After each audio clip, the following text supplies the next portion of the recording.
दोस्तों नमस्कार। कानूनी बातें बताने वाले मेरे YouTube चैनल में आपका हार्दिक स्वागत है। और आज जिस अहम बात पे हम चर्चा करने जा रहे हैं, बातें करने जा रहे हैं, वो है medical termination of pregnancy MTP पर सुप्रीम न्यायालय सुप्रीम कोर्ट द्वारा जो एक अहम फैसला आया है, उस फैसले के बारे में हम आज जानने के। अब ये जानने के लिए पहली बात, आज तक जो चल रहा था वो था medical termination of pregnancy MTP अधिनियम 1971 की बात सामने रखी। उस जो कानून बन गया 1971 साल, उस कानून से सर्वप्रथम सब लोग को, एक महिलाओं को अधिकार मिल गया कि वो गर्भपात कर सके।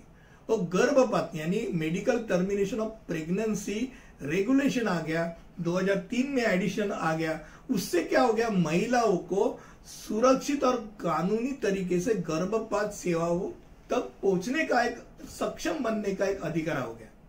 अब तक उसी अधिकार से चल रहे थे।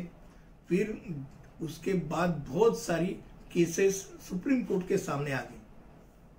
कई विवाहित महिलाओं ने ली, कई अविवाहित महिलाओं ने सामने रखी कि हमको भी मेडिकल टर्मिनेशन करना है और कुछ कठिनाई आ रही है। और ये सभी केसेस को एक साथ करके हाल ही में सुप्रीम कोर्ट के एक डिवीजन बेंच बनाई गई और डिवीजन बेंच के सामने ये सब बातें रख ली गई, जिसमें जस्टिस धनंजय चंद्रचूड़ अहम थे और उनके साथ जस्टिस AS बोपन्ना और न्यायमूर्ति JB पारडीवाला, ये सब जस्टिस एक साथ मिलके उन्होंने उसके ऊपर बहुत अहम बात रखी है। हम लोग ब्रॉड माइंडेड व्यू बोलेंगे, वो रखिए। और वो क्या रखिए, ये बात बहुत अहम है, सुनने लायक है। पहली बात, उन्होंने एक फैसला दिया कि महिलाओं को अपने शरीर पर अंतिम अधिकार होगा।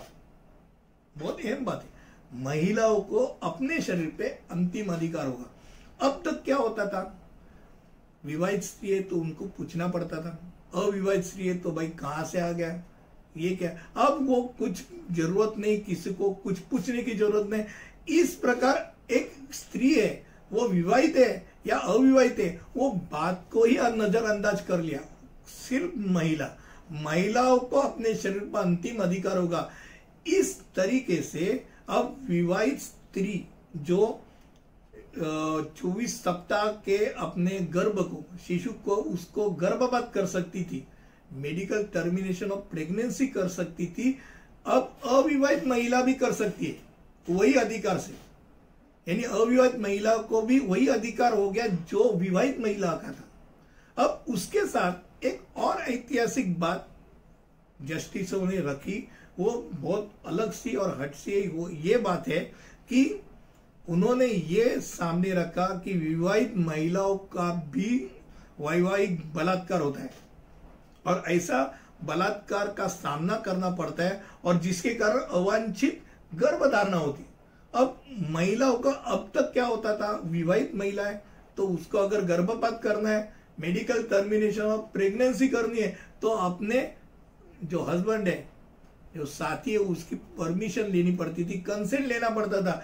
अब किसी भी तरीके की अनुमति की जरूरत नहीं, वो खुद ब खुद अपना निर्णय ले सकती है, मेडिकल टर्मिनेशन ऑफ प्रेगनेंसी का निर्णय ले सकती है, गर्भपात कर सकती है, अवांछित बच्चों का समाप्ति कर सकती है, उसके लिए किसी की परमिशन की जरूरत नहीं। बहुत अहम बात है, मुझे लगता है ऐसे जो निर्णय, वो निर्णय हर एक महिला को जानना जरूरी है, क्योंकि वो उसका हक उसको दे दिया है। मेडिकल टर्मिनेशन ऑफ प्रेगनेंसी यानी MTP का सुप्रीम कोर्ट का फैसला, यही खाली सिर्फ विषय आज का था, आज का वीडियो का था। मुझे लगता है मैं कम शब्दों में आपके सामने ये बात रखी है। अगर ये अच्छा लगा तो जरूर लाइक और शेयर और सब्सक्राइब कीजिए, और अगले वीडियो तक जहां मैं और ऐसा ही कोई नया जो विषय कानूनी बात रहेगी वो आपके सामने लाता रहूंगा। अगले वीडियो तक यही रुकेंगे, तब तक के लिए जय हिंद, नमस्ते।